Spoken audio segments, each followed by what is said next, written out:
Hi guys, this is Lalana. Thanks for tuning into the Sovereign Path. So today we're going to continue my three-part series on Twin Flame signs and stages. So this is the second video, part 2, stage 2. So if you haven't watched my first video on stage 1 of the Twin Flame signs and stages, I suggest that you watch that first, just so this can make sense because all of these go together. So let's dive into it. I have all my notes written over here again, just so I don't sort of forget anything. And as I said in the first video, these are not all inclusive. There's a fly in here. So some people are going to experience different things. Some people are going to experience aspects of these that may be a bit broadened or a bit less. And as I've said before, this is not an inclusive list. This is just a very common list that most twins do experience. But these are unique dynamics. Each twin has a unique dynamic within their own soul growth for this incarnation and as you ascend out of the third dimensional reality. So that being said, there will be some aspects that are going to be different for each twin flame dynamic. So take these with a grain of salt and take what resonates and leave the rest. So stage 2 is going to be a place where you're starting to sort of be more and more of wondering who the hell is this person and what's actually going on here. Unlike a soulmate relationship or a karmic relationship that you may have experienced in the past, the twin flame dynamic is going to take you off guard. It is not going to feel the same as any of these other relationships that you have felt. Energetically, it is going to be very different than anything that you have experienced in any other relationship dynamic. That being said, yes, there will be moments where you may feel like, is this karmic? This doesn't feel very healthy when the triggering stages begins. But even then, there will be an underlying sense of there is a bigger, grander purpose here, which I mentioned in the first video, to what this dynamic is. Unlike a karmic situation that will generally feel unhealthy and toxic and patterning over and over again, the twin flame dynamic will feel more like growth. So just wanted to throw that out there. So the first stage, or the second stage, the first sign and the second stage is going to be mirroring. So as I said in the last video, there are going to be a lot of things that are going on within your twin flame dynamic that are going to be consistently and constantly, whenever you are with them physically, mirroring back to you aspects of your shadow self that you do not want to see and that you do not want to deal with. So we need to remember that the twin flame is you. This is you incarnate in another body here on earth to help you to ascend out of the third dimensional reality and out of separation consciousness. So that being said, in order to do this, in order to go through this process, this means that we are literally flushing out all of the low vibratory programs, belief systems, imprints, childhood wounds, karmic dynamics, ancestral karmic situations through all different timelines. All of these things are going to be pushed up for you to see and to look at and to deal with, and then to heal and to clear, to transmute, and to move on from, right? So a large part of the purpose of your twin flame showing you these things, mirroring back these things, your shadows, these imprints, these beliefs, these wounds, is for that purpose. It's not for them to be an ass. It's not to be mean. It's not to be, all of those things that the ego is going to filter it as, like, why do you keep giving me shit for this? Why do you keep triggering me? Why, and every time we're together, we're getting in an argument. Why am I always just like get annoyed when I'm around you? All of these sort of things.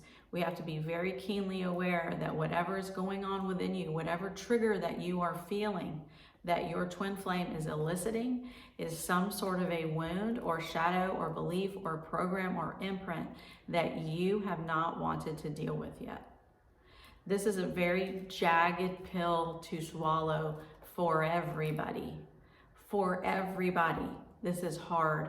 This continues for most of the twin flame path until you have come out the other end, right? The triggering, as I've said in another one of my videos, if you guys want to check it out, triggers are the gold mine. Triggers are the gold mine on this path. Triggers are the gold mine if you're on any path. Doesn't matter if you're twin or not. Triggers are the gold mine. Triggers are going to show you every aspect of you that is keeping you small, that's keeping you out of alignment, that's keeping you out of resonance with your higher self, that's keeping you running in patterns and loops, that's convincing you that your wounds are your identity. All of these things that are going to be triggered by your twin flame are for your higher purpose. They are to set you free. And I can't say that enough times. These are to set you free. They are to break the shackles off you that we have all been dragging around in this reality for however many lifetimes, right? So this mirroring that's going to be going on between you and your twin flame is also going to be going on with them. You're going to trigger them for whatever reason, for no reason. My twin would just sometimes get triggered just looking at me. And I remember it used to upset me so much in the beginning of this process. You know, he would just be like, you just get on my nerves, just looking at you gets on my nerves. And it was so hurtful in the beginning because I didn't really understand it then. I hadn't really got a grasp on what was really going on. But what was really going on is that I was reflecting back to him. I was reflecting back to him the parts of him that he didn't want to see. And later on our process, he would say things like, you know, you're all light, you know, you're all light, and I'm really damaged and I'm never going to change. And so, you know, eventually I started to understand that when someone is reflecting back to you all of these like loving aspects and all of these things that are unconditional love or that are a higher vibration, it can be very difficult if you have never been in a situation where you have felt safe with love, or you've accepted love, or you really even known what love is. All of these sort of things are going to be very triggering for a lot of twins. If we're running abandonment wounds, which a lot of twins are, if we're running wounds about, you know, not loving the self, low self-worth, betrayal, you know, all of these sorts of things that are can be embedded in our imprints from our childhood wounds, and then they become the inner child's identity, so to speak. So when the twin flame comes along and they're just like, you know, saying this or saying that, or looking at you in this way or looking at you in that way, and they're not necessarily doing anything, but at the same time you're getting triggered by it, it's because they're reflecting back to you all of your goodness, all of your light, all of the aspects of you that you have not seen in however many lifetimes, because you've been running all of these wounds, right? You've been running all of these programs, you've been running all of these things. At the same time, they're also going to be showing you all of those things that you've been running. So they're going to be showing you all of those shadows that you don't want to look at, that you don't want to deal with. So that's the mirror. And so when I say things like, you know, the triggers are the gold mine and they're going to be showing you all of your shadows, this is true, but they're also going to be showing you all of your light. And light can be very difficult for a lot of us to stand in. Light is basically that trigger that is just like everything that I would like to be, everything that I would like to experience, but on some level for most of us don't feel worthy of. And so, and I'm going to do a video on that as well. I'm going to put a pin in that so I can remember. Because a lot of us are afraid on the awakening path to step into the light, to step into our power, to step into our truth. And so when the twin flame is showing you this, it's very, very triggering. And so this is where the mirror is at. And this is for your higher good. They are showing you all your goodness and all your light. And they're also showing you everything that is standing in front of you, embodying that goodness and that light. which you have always been. You've just forgotten due to the imprints that have been basically blanketing you and believing that your identity is based on karmic connections and wounds and lack and fear and all of these sort of things. So that's a big one, is the mirroring and the triggering that goes along with it, and the purpose of that. So another sign in this path is that on some level in the very beginning, you are going to feel just this overwhelming feeling of love for them that doesn't really make a lot of sense, because you just met them, haven't known them for very long, don't know them very well, and at the same time, as I said in the first video, there is this feeling of just wanting to merge with them. There's this feeling of just wanting to come back into that unity that on some level you remember, even though your ego doesn't allow you to remember truly what that is yet. And so within that process, there's this feeling of, I just love this person. I don't know why. I can't explain why. They kind of get under my skin, and at the same time, they seem like me, which is sort of weird. I don't know what's going on with that. But I have like this overwhelming draw to them. I have this overwhelming sense of love for them. Like, I just want them to be good. So this, for a lot of twins, takes you by surprise, because as I said, to the mind, this isn't really making any sense. This isn't someone that you've been dating for years. This isn't someone that you know very well in this physical reality.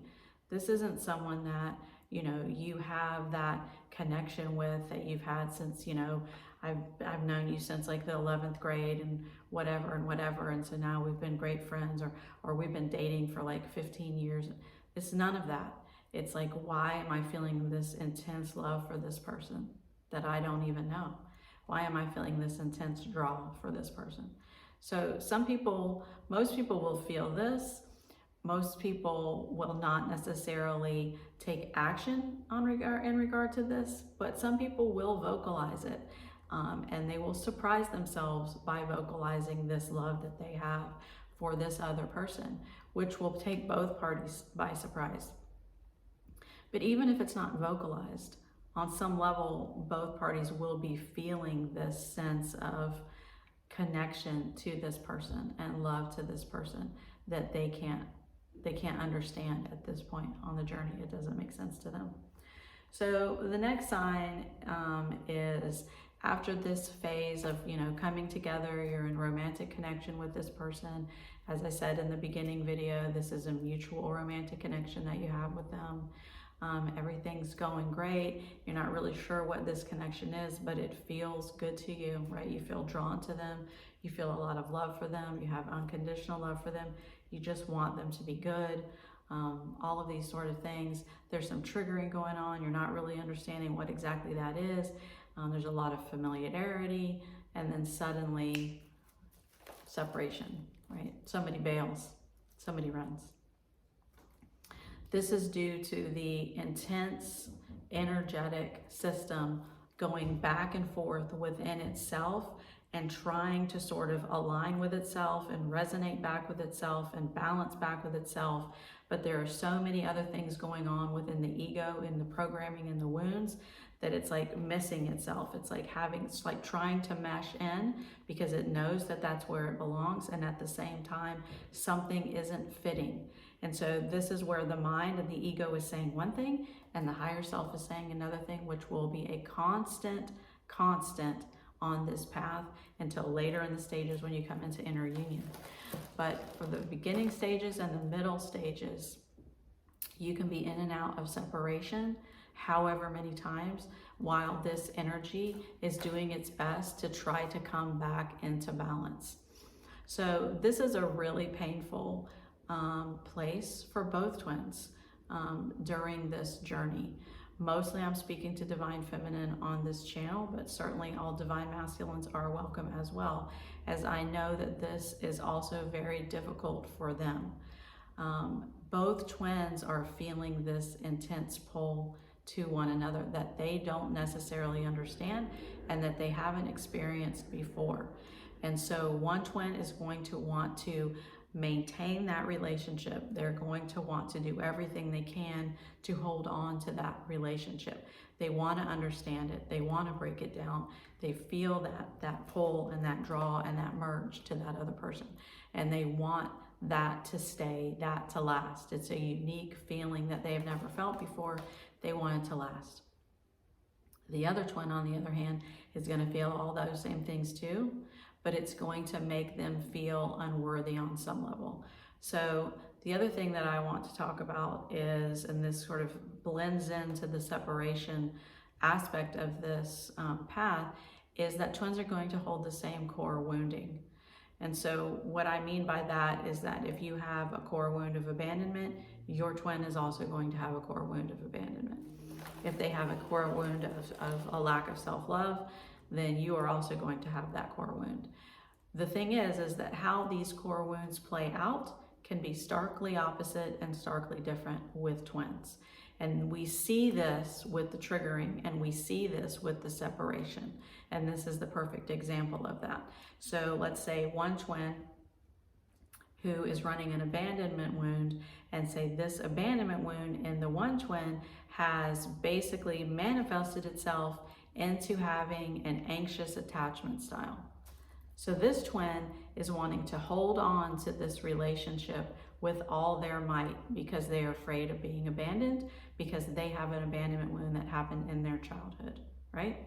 So their twin has the same abandonment wound that the one twin has, but this abandonment wound in the other twin has manifested itself as an avoidant attachment style in relationships.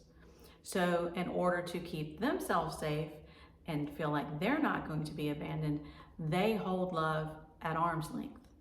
They don't want to chase it. They want to control it. They want to feel like I'm going to be able to say, like, when I need love, when I want love, when you can come close to me, when you can't come close to me, because for them, love feels scary in a way that I need to keep it at arm's length. But for the anxious attachment person, they need love to be close. They need to feel like I need to be validated all the time to know that you're not going to leave me.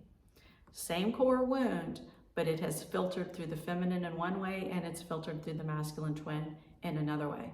And so we're dealing with the same aspect of the self, but the self has came at it in two opposite different ways. And so this is how the separation thing plays out. They both want the same thing. They both want the closeness. They both want the intimacy. They both want the love. But they're both afraid of it at the same time. They're both afraid of that abandon. This is just an example, you guys. You can fill in the blanks for your own situation. But so since the polarities of this same core wound are acting in different ways, it's creating an imbalance. And this imbalance within the energetic structure and the imbalance within the core wound, within the belief systems, the programming, the indoctrinations, the inner child wounding, and whatever the inner child is saying, I need this thing to keep me safe. And the inner child wounding of the other twin is saying, but I need this to keep me safe. And these things aren't the same. This creates separation, right? This creates that energetic imbalance. And not only is it an energetic imbalance that we have to deal with, but we also have to deal with at some point when we're going through the healing process, is that my mind subconsciously is dealing with this in one way, and my twin's mind subconsciously is dealing with it in the opposite way. And so these things have to come back into union. They have to come back into merge. And we'll get into that later on in other videos. So this is a big one. It's a huge one, actually. And this is one at the same time that you are going to have this sense of, okay, we're coming from the same place. We have the same core wound. Why are we not being able to reconcile this? Because we understand each other, right? Potentially, like I said, and like I said before, you can be having very similar parallel lives with your twin, parallel experiences with your twin before you ever met them on different sides of the world. And so when you have those parallel experiences and then you come together and you understand, oh, we've had very similar upbringings for some twins. Some twins have had very similar upbringings, but at the same time they have different culture or they have a different ethnicity and all of those sort of things. And so we have these differences, but at the same time, we have the same core wound. So we should be able to be on the same page with this same core wound. Most twins are not on the same page with the core wound. And this is, again, what's creating that friction, right? One aspect of what's creating the friction, right? The triggers are creating the friction as well. But this is where the triggers are coming from, is it's that core wound that keeps being touched by the other twin. So that's the next one. So the massive one here that I will be talking about in most of my videos on my channel, because it is the most important thing in my opinion in regard to this path, and that is spiritual awakening and ego death. As I've said in all of my other videos, and I will always say it, if you're not going through a spiritual awakening, if you're not going through ego death, you're not on a true twin flame path. I know that that pisses a lot of people off, and I'm sorry for that, but this is just the truth. This is just the way it is. The purpose of a twin flame path is ascension. It is to shift you out of these things that are causing all of these triggers, that are creating all of these polarities and all of these places where you feel I'm separate and they're separate, and my ego saying this and my ego saying this. All of these programs, all of this gunk that's been clogged up in your lower vibratory chakra systems that are making it almost impossible for anyone to open their crown chakra. This is why the twin comes into your life. And a better way of saying this is why you have incarnated your same self into this reality, to break you free from the things that are keeping you trapped in the 3D, that are keeping you trapped in the programs. This is the purpose of the triggering. This is the purpose of separation. This is the purpose of this whole path. The romantic aspect is woven in all over the place. It's woven in, but it's not the purpose of it, right? Your twin is you. They will always be you. They've been you from the beginning of all of existence. They will be with you till the end of all of existence. You cannot separate twins. It is not possible. You are one unified field, right? So that one unified field is experiencing polarity in the third dimensional reality. It's experiencing duality. It's experiencing separation. The point of the twins coming together incarnate, right? The one soul coming back together incarnate in the 3D is to assist that one unified field to awaken out of the 3D and to shift back into unity consciousness in the fifth dimensional reality frequency and higher. That is the point. So awakening is going to be happening if you are on a true twin flame path. Your ego is going to start crumbling if you were on a true twin flame path. So this is an alchemical process that is going to go on at the base of your spine and is going to go all the way through. This is a Kundalini awakening, right? It's going to go all the way up to your crown chakra, right? So this is a purge, basically, of everything that is not serving you anymore in this lifetime. This purge is what is creating this identity to crack, your personality to crack, your ego to fall away, separation to fall away, your programs to come up for question, your inner child wounds to come up for question. All of these aspects that you have been running in this reality during a spiritual awakening and an ego death are going to be annihilated, basically.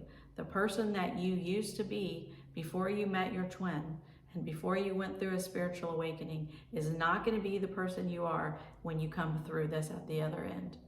This is an alchemical process that is literally shifting your entire physical makeup energetically from a crystalline-based system, from a carbon-based system to a crystalline-based system. It is a literal energetic shift, energetic change, a molecular change within your entire physical, chemical, biological being. I know that sounds crazy to a lot of people, but that is exactly what is happening. And it is also why twins are incarnate at this time, to assist the one unified field to break free from separation, duality, separation consciousness. Like I say, all the programs, all the stuff that's been keeping you small and keeping you asleep, That's why your twin's here. That's why they're here. That's why you recognize source in them, right? That's why you recognize their voice. That's why you've had this energetic feeling from the get-go of meeting them that there was some grander purpose going on for them coming into your life. That's why you feel that you need to merge in with them, because you're one unified field, and that one unified field is coming to wake itself up. Literally, that's what's happening.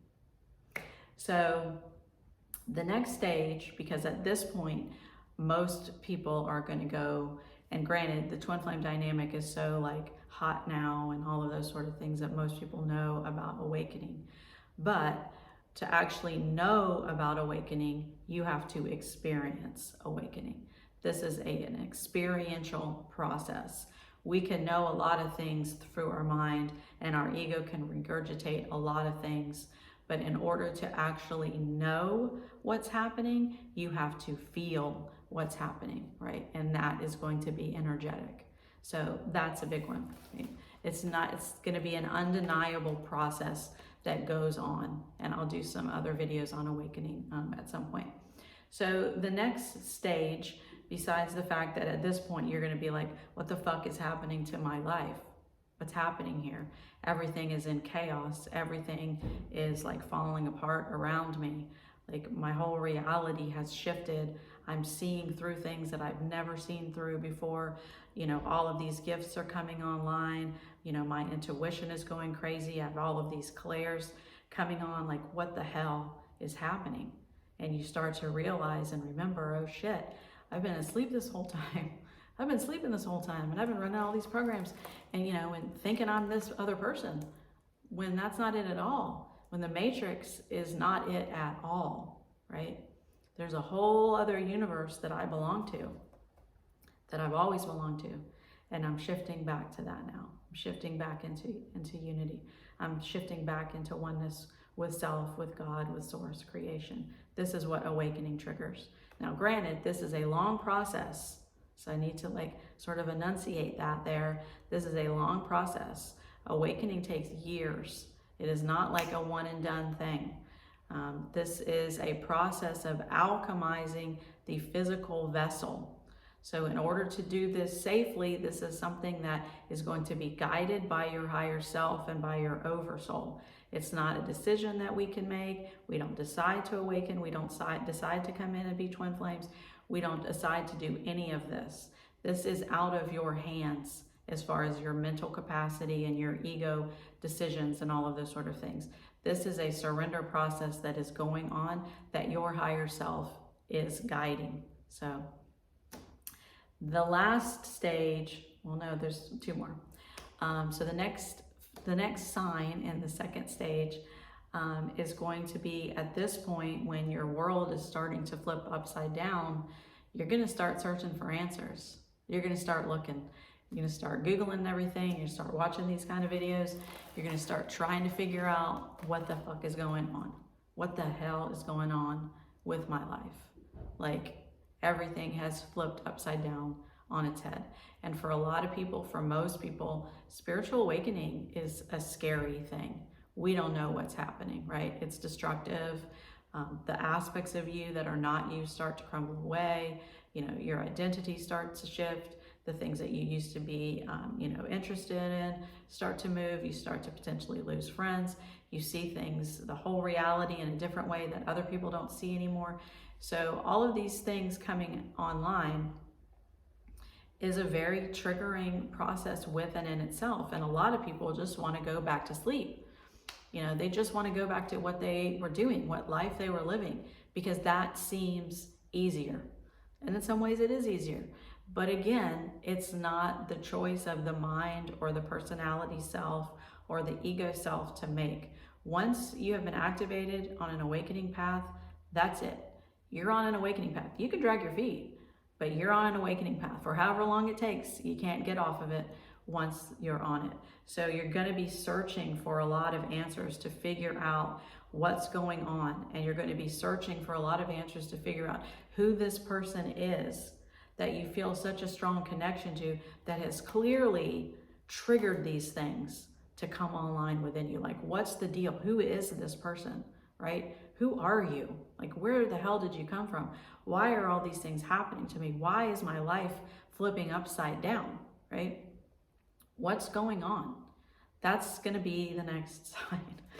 And so then at that point, you know, we're going to be in a situation where we're wondering why the 3D relationship, the 3D template that we have always been trying to use in regard to getting somebody back, like, okay, well, let me just ghost them, you know, let me block them, you know, let me go out with somebody else and make this person jealous, all of these sort of things. The ego is going to start to try to attach itself to the life it used to know, to the way that it used to be, right? Because awakening is going to be shaking the ego loose. As I said, this is an alarming process. It's a destructive process to the ego. To the higher self, this is freedom, right? This is removing the shackles of the things that have been keeping you small. But to the ego, it's a threat. This feels threatening. So the ego is going to try to start doing things that it's comfortable with, that it used to do.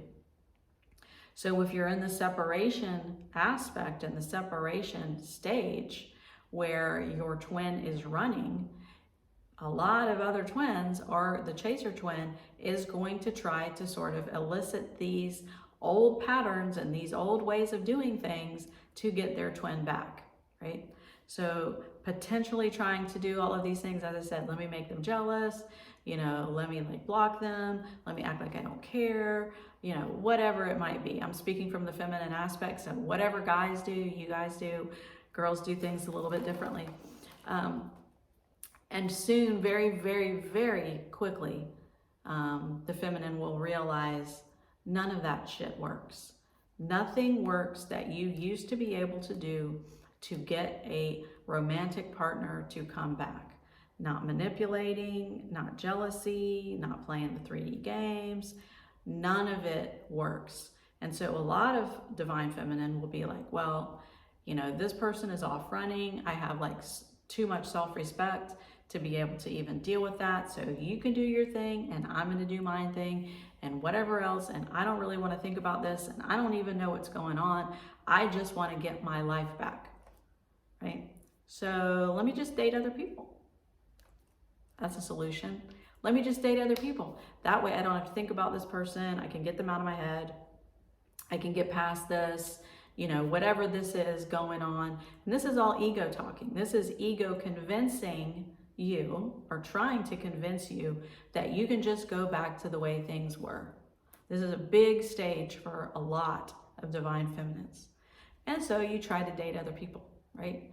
I'll just try to date other people. And then you find very quickly, very, very quickly as well, that that's not what this is and that that's not how this works, right?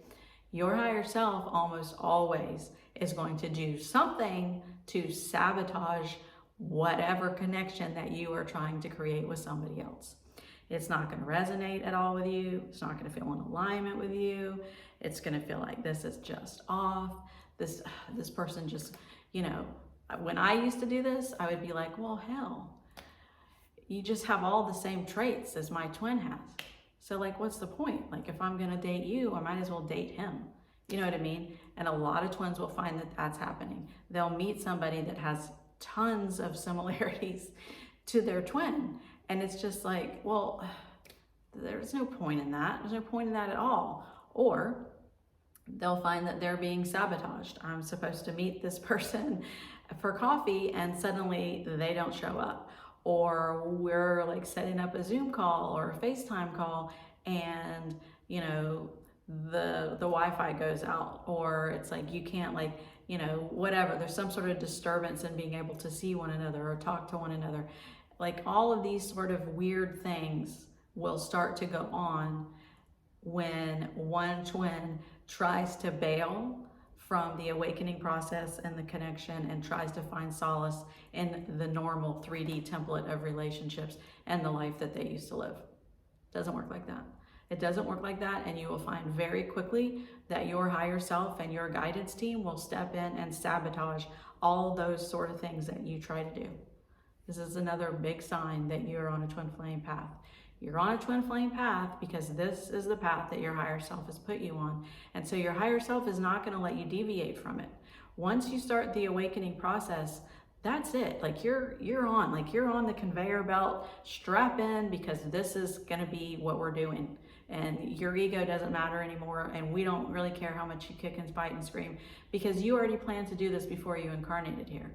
You already knew that you were doing this before you incarnated here. So your higher self is already prepared that you're going to kick and scream and have a fit. They don't care. Doesn't matter. And you have to remember that your higher self is the highest aspect of you. So it's you doing this. It's you making sure that you are in your highest aspect for you. So it's like all in your greater good, right? It's all in your greater good. So you're going to potentially, a lot of twins will fight and scream and try to date somebody else and, you know, do the whole like past thing, trying to bring their twin back by, you know, playing all these 3D games and stuff. And none of that works. Absolutely none of it works, because we are no longer moving from the third dimensional separation template. That's why twin flames are here, to break free from that. So we can't go back into it. We can't. It just doesn't work. It's not going to fit anymore. It's round peg, square, hole, whatever, however it works. It doesn't fit anymore. So the last one, because this video is getting long, sorry you guys. The last one for this second stage is that, what did I write over here? I don't even know what that says. I'll pick that up in the next video. But obsessive thoughts, okay? Obsessive thoughts is going to be a huge one. So you try to run into other situations. You try to turn the awakening thing off. You try to act like this doesn't really mean much. You try to find all of these escape hatches. For a lot of twins, you're going to be looking for escape hatches to try to duck and weave this thing, right? The awakening process and the twin. Especially, like I say, if you find that you're in separation, which most twins are going to be in and out of separation during all of these processes. And so when you're in separation, and even when you're not in separation, a lot of times, even when twins are back in physical union for however long, there are still going to be these obsessive thoughts that you cannot turn off. It's just like this constant barrage of your ego, just like chitter chatter. It's the most annoying thing ever. And you'll try to talk yourself out of it. You can try to meditate. You try to do all of these things. You try to like make sense of everything. You're like still searching for answers. What's going on? You're trying to like, oh, well, people tell me that I need to surrender, or, you know, that I just need to like, you know, separate my mind from my thoughts, or I need to do all of these things. And so you have this barrage of information because you're continuing to try to search for answers everywhere, right? Through your mind. Continually try to search for answers. So this person's saying this person's saying this thing, this person thinks I'm crazy. I'm trying to explain this to my family and they don't know what the hell I'm talking about. Nobody else is going through any sort of an awakening process, and I don't even know how to navigate this. I don't know how to navigate this, is what it really is. I don't know how to navigate this. I don't know what's going on. And we're looking to the ego and to the mind to figure it all out, because that's how things work in the 3D. But it's not how things work in the higher realms. It's not how things work for your higher self, and it's not how things work energetically. So this obsessiveness is going to just be going on and on, because you don't understand, and you want to understand, and you want to make sense of it, and you want to turn it off, and at the same time, you still want to be with that person. And so all of these things are happening at once, and it's just chaos. At this stage, it can just feel like absolute chaos. My old life doesn't fit anymore. This new life that apparently I'm going to, I don't even have any idea where I'm going, and I'm afraid to even go there. I don't want to let my ego go, or my identity, because that's all I've ever known in this life, right? But I can feel it breaking down. I'm sort of losing friends. My job doesn't make sense or doesn't resonate with me anymore. You know, I used to have all of these hobbies and these passions that I loved, and they just don't even feel right anymore. What am I doing? Who am I, and where am I, and what the fuck is going on? The obsession. That's what the obsession is doing. It's like, And it's not only about your twin, it's about everything. It's like all of these things are starting to crumble when you go through an awakening, and your ego doesn't understand. And so all of these thoughts, all of this searching comes online. So that's the second stage, guys. So I'm going to do the third video so you guys can watch that of where we go from here. So I hope that helps you guys. Please feel free to leave any comments or questions in the comments below. I know that this channel is still super new, so thanks to all of you who have subscribed. I really appreciate you, and I hope that this resonates. You guys have an awesome day.